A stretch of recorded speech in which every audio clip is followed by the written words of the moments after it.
Funding for this CyberWire podcast is made possible in part by Cybersecurity, the Fifth Domain, a 2-day virtual conference in the Great Power Competition Conference Series, sponsored by the Department of Defense, the University of South Florida, and Cyber Florida.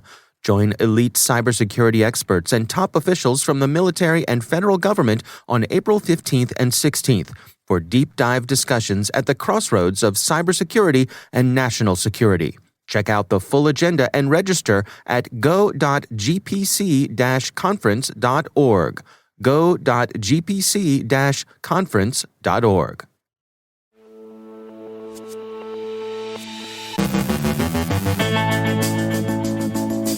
Lazarus Group has a new backdoor. Bogus Clubhouse apps are advertised on Facebook. Cryptojacking goes to school. A ransomware cartel is forming, but so far apparently without much profit sharing. The U.S. Senate is preparing to make strategic competition with China the law of the land. Dinah Davis from Arctic Wolf looks at phony COVID sites. Our guest is Jacqueline Miller from NTT on the importance of mentoring the next generation. And Russia remains displeased with a lot of Twitter's content.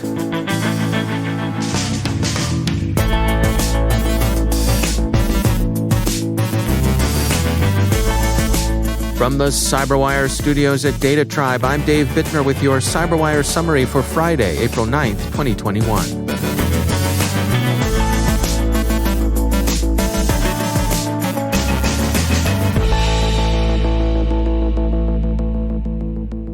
Researchers at ESET have discovered a hitherto unremarked backdoor North Korea's Lazarus Group deployed against a South African freight company.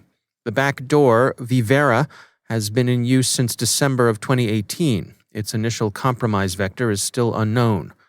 Code similarities and the reuse of familiar techniques lead ESET to attribute Vivera to Lazarus with high confidence. As they put it, quote, Vivera shares multiple code similarities with older Lazarus samples that are detected by ESET products as the NukeSped malware family. However, the similarities do not end there. The use of fake TLS in network communication, command line execution chains, and the way of using encryption and Tor services all point towards Lazarus. End quote. TechCrunch reports that criminals have taken out a number of ads in Facebook to hawk what they misrepresent as a Clubhouse app for PCs. Facebook has removed the ads, several of which stopped attempting to communicate with their command and control servers in Russia after they were sandboxed. At least some of the malicious ads appear to have been intended to deliver ransomware. As much commentary has noted, educational institutions are increasingly attractive targets for cyber attack. Avast points to a large and vulnerable attack surface poorly defended by under-resourced security programs. While ransomware attacks have drawn considerable attention, Palo Alto Network's Unit 42 has found that other forms of crime, notably cryptojacking, are also causing problems. Recent cryptojacking incidents in Washington state seem to have been incentivized by rising altcoin prices. Their conclusion is a glum one. Quote, cryptojacking is always going to be around, and so are the network attacks that make cryptojacking possible. End quote. The word cartel is one that raises the antenna, sometimes hackles. It sounds menacing, evoking either fat cat profiteers under Mussolini or lethal drug lords, the kind of people who made you sort of almost root for Gus Fring and Los Pollos Hermanos when you watched Breaking Bad. So when there was talk of the Maze Gang establishing a ransomware cartel, that sounded pretty no bueno. How did it all work out for them? Well, ransomware as a service and other similar features of the criminal-to-criminal market are well established and well known. But a cartel, in the narrower sense, the kind that might gather around Don Eladio's pool to arrange cooperation and divvy up turf, did that work? Analyst One this week published its study of the aspiring cartel lords, and they found that they fell somewhat short of their aspirations and others' fears. Analyst One not unreasonably took profit sharing as one of the essential features of cartelization, and it's precisely such sharing that seems to be missing. The cartel Maze apparently aspired to organize would have brought in operators of not only Maze, but also Ragnar Locker, Suncrypt, Lockbit, and Conti Ryuk as well. The formation of such a cartel was announced in a communiqué by the Ukrainian gang Twisted Spider. Analyst One notes, if this is true, this collaborative partnership, sharing resources and revenue, would pose a far greater threat to the community than attacks from smaller individual gangs by themselves. The gangs involved in the cartel, as distinct from the ransomware strains they deploy, are Twisted Spider, Viking Spider, Wizard Spider, and the Lockbit Gang. Suncrypt, now defunct, also claimed to be part of the cartel, but in any case, they're now out of business. These gangs are Russophone, and they operate out of Eastern Europe. They also avoid hitting Russian targets, taking steps to ensure that their payloads don't execute against Russian victims. There's some division of labor and some sharing of tips and infrastructure. They're looking into automation, and several of the gangs do offer ransomware as a service to less skilled hoods. But profit sharing? Not so much, at least not so far. The report concludes, Analyst One assesses that the cartel is not an authentic entity, but instead a collective of criminal gangs who at times work together in ransom operations. There needs to be more than cooperation, resource, and tactic sharing between gangs for their partnership to qualify as a true cartel. Profit sharing is the primary element missing in the coalition of ransomware attackers discussed. Cartels are dangerous due to the large financial resources that profit sharing provides. Bloomberg reports that the U.S. Senate Foreign Relations Committee has prepared a comprehensive bill, 283 pages long, that would establish a policy of strategic competition with China. The measure, which the Senate Majority Leader hopes to bring to a vote with bipartisan support this spring, would increase U.S. investment in technologies deemed strategically important, seek to foster a joint approach to China with U.S. allies, and would extend the jurisdiction of the Committee on Foreign Investment in the United States to colleges and universities that receive more than $1 million in gifts from a foreign source. That last measure is designed to close off the relatively unfettered access senators see China having enjoyed to the relatively freewheeling U.S. academic research system. That access has been regarded as a threat to intellectual property by FBI Director Wray and others. And finally, the Russian government is still displeased with Twitter, which isn't knuckling under fast enough to suit Moscow in the social platform's compliant removal of content that Russian law and policy regard as illegal. TechDirt has an account of how Russian authorities have extended the slowdown they've imposed by way of reprisal. They're using middle boxes to run Twitter traffic through for deep packet inspection. Because there are workarounds available to avoid this, Russian authorities are responding to those workarounds with what TechDirt calls the more collateral damage-prone IP-level block lists. The writer suggests that being forced to use block lists, quote, might act as a deterrent for censorship-obsessed governments that don't want a whole lot of attention focused on the fact they're massive cowards afraid of the free exchange of information that might challenge their hegemony. But, probably not. A government whose predecessor classified roadmaps and severely restricted access to photocopiers is unlikely to worry too much about that form of reputational damage. Now, depicting them as a cute bear spilling his Halloween candy, that will make him crazy.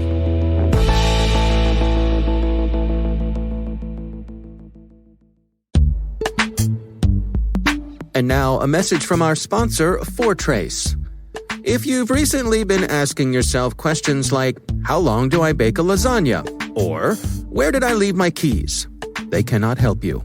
However, if you've been asking yourself questions like, are threat actors actively phishing me or my vendors? Or, how can I ensure third parties haven't leaked any of my proprietary information? Then Fortrace can help.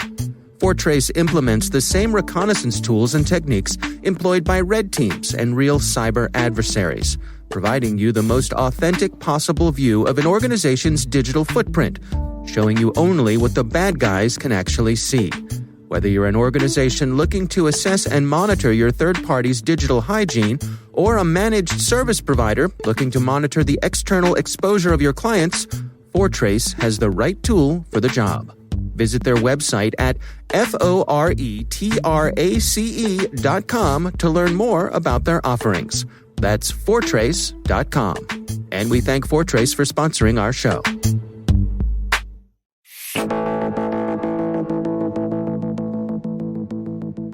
Jacqueline Miller is Chief Information Security Officer for Global Managed Services and Platforms Divisions for NTT Limited.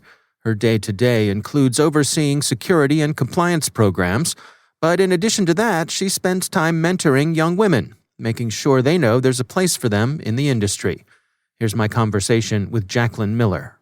Any woman who has grown her career in technology and in cybersecurity has had to overcome some of very common challenges, which is, on the way up, there were very few, if no, mentors that looked and sounded like me, right? I've had fantastic mentors over the years and do today, but a lot of them are men, and just to be frank, white men, and they have incredible skill strengths and experience that I draw from when I have questions or I'm working through something that I need a mentor for.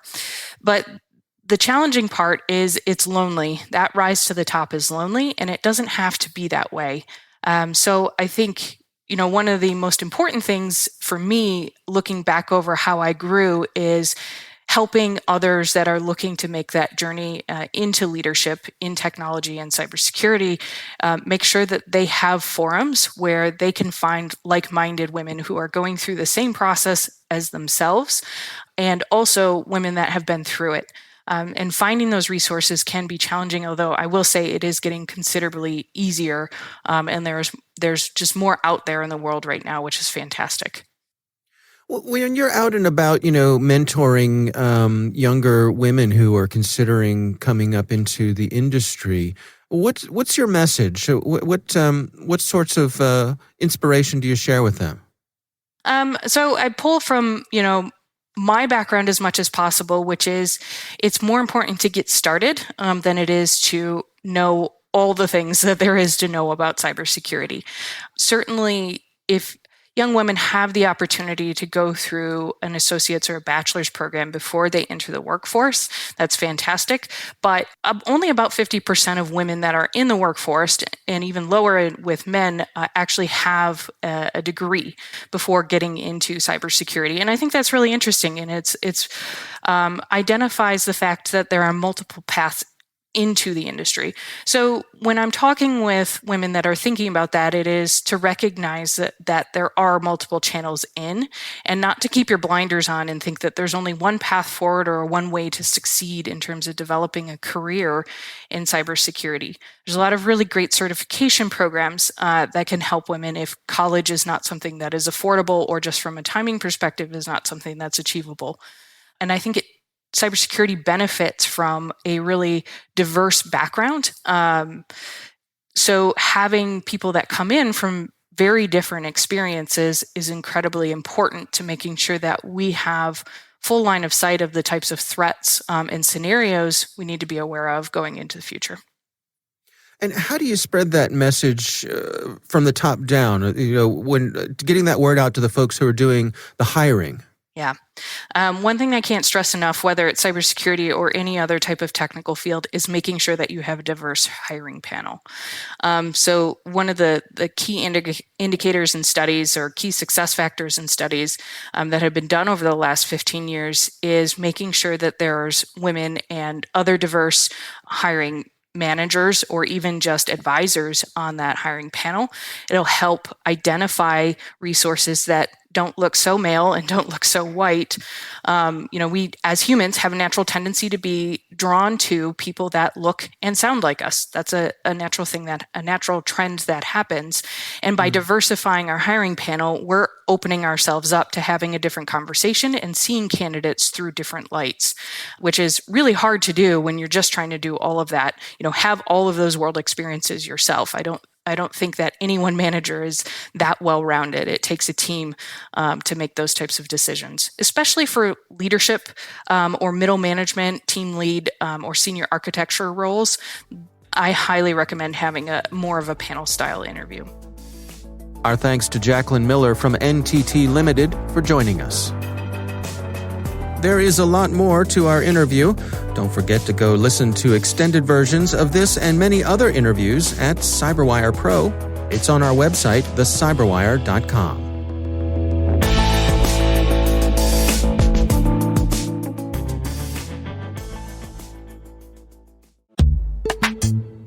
And now, a word from our sponsor, Verizon. Mitigate the risks and realize the benefits of digital transformation with the help of Verizon, a leader in cybersecurity managed and professional services for nearly 2 decades. From secure cloud computing solutions to advanced detection and response capabilities, Verizon helps secure data, networks, and infrastructure of many of the world's best-known organizations. Their annual Data Breach Investigations report is considered the gold standard of cybercrime research. And Verizon's leadership in network, wireless, and IoT connectivity makes it uniquely capable of protecting the ever-expanding attack surface. Let Verizon help you optimize your defenses and achieve the maximum return on your security investments. Learn more at VerizonEnterprise.com/products/security.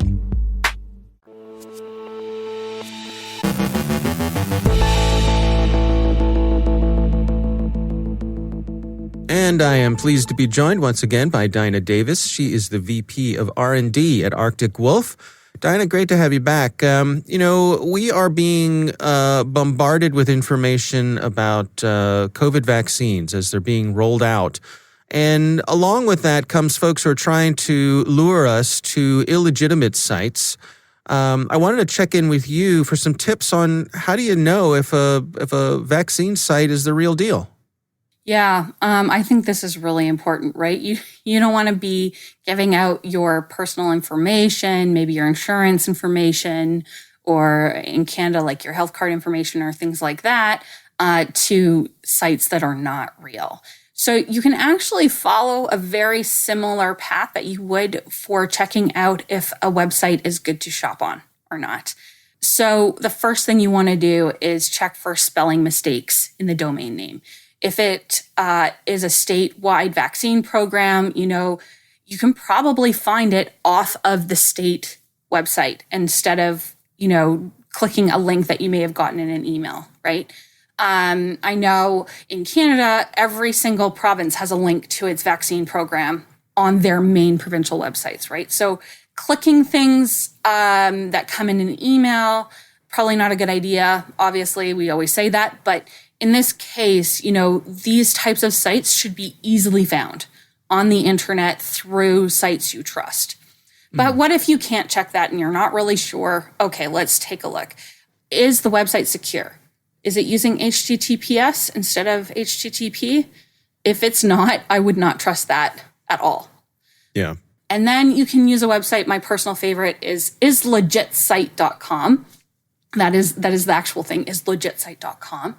And so I ran through I live in Ontario, so I ran through our COVID site for the Ontario provincial government, and I had it run the report for me. And so the report summary was potentially legitimate. So they're never going to say 100% yes, it's legitimate, because the one time that they were wrong, they don't want to get sued. So usually you'll see potentially legitimate, or you will see potentially not legitimate. And you go from there. So then it checks about 5 things for you that, you could go and check on yourself, but it's easier to do it this way. So it checks the Web of Trust rating, or the WOT rating.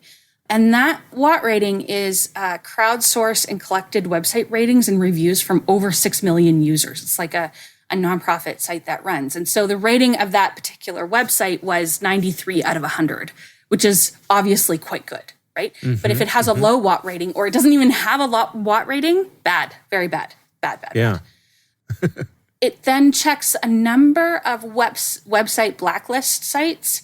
So there's a whole bunch of sites that will collect known bad sites. So this service will check against that to make sure it's not on one of those lists. Cool, good, it's not. Domain creation date.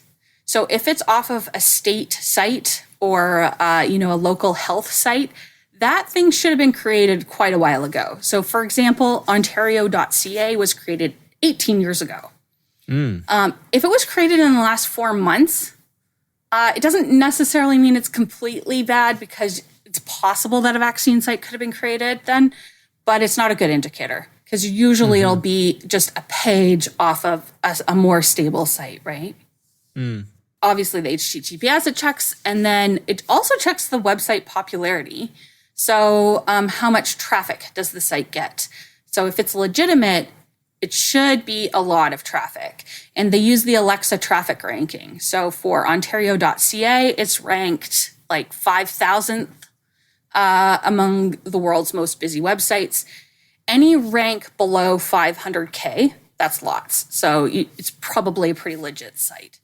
And then it goes into even like 10 more things you can go check out on your own. But in my experience, if the 5 things above checked out, you're probably good to go. If any of those are bad, you're going to want to really take a second look or try and get to the site from a formal like state site or hospital site or something like that. Yeah. So islegitsite.com. That's a good one. I'll have to check that out. As you say, it's a convenience to have all of these different tests run. Any one you could do on your own, but to have them all in one place saves everybody a bit of time. Yeah, and I run it all the time on all kinds of sites, shopping sites and anything where I'm like, not really sure if that's legit. Yeah. All right. Well, good information. Dinah Davis, thanks for joining us. You're welcome.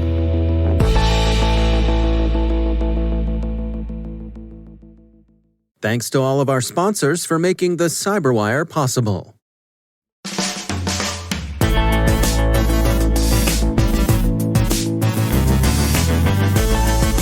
And that's the CyberWire. For links to all of today's stories, check out our daily briefing at thecyberwire.com. And for professionals and cybersecurity leaders who want to stay abreast of this rapidly evolving field, sign up for CyberWire Pro. It'll save you time and keep you informed. It keeps working even after 30 minutes. Listen for us on your Alexa smart speaker, too.